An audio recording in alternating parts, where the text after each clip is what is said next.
السلام عليكم. بما ان شاي الكرك من المشروبات الدافية اللي بتدفينا في الشتاء، النهاردة هنعمل شاي الكرك اللي قالب الدنيا مع احلى سندوتش صحي وجميل. ونسمي بالله ونبدأ. جبت 3 معالق سكر هحطهم على النار واسيبهم يتكرملوا على نار هادية خالص. اوطي النار خالص كده واسيبهم يعني اسيبهم على نار هادية خالص لحد ما اللون بتاعهم يبقى بالشكل ده. هنزل عليهم بكوباية مية واسيبهم عليت النار انا كده، وبعد كده سبتهم يغلوا شويه كده لحد ما السكر فك خالص بالشكل ده. هنزل بكوبايه لبن عليهم بالشكل ده.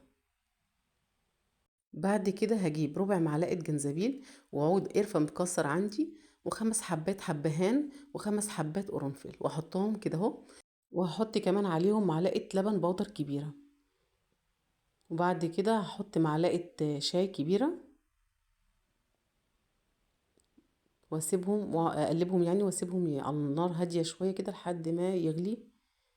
واول ما يبتدي يغلي بالشكل ده هطفي عليه وكده تمام. الشاي عندي اتظبط.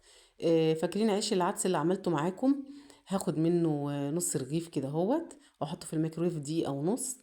وبعد كده هاجي هنا اصفي اللبن اللي انا الشاي اللي انا عملته. وبعد كده هعمل احلى سندوتش جبنه صحي وجميل وبدون اي نشويات.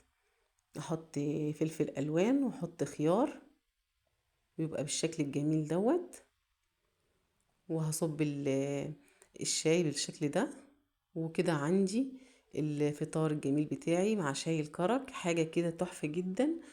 بجد ما توقعتش ان شاي الكرك هيبقى طعمه حلو قوي كده.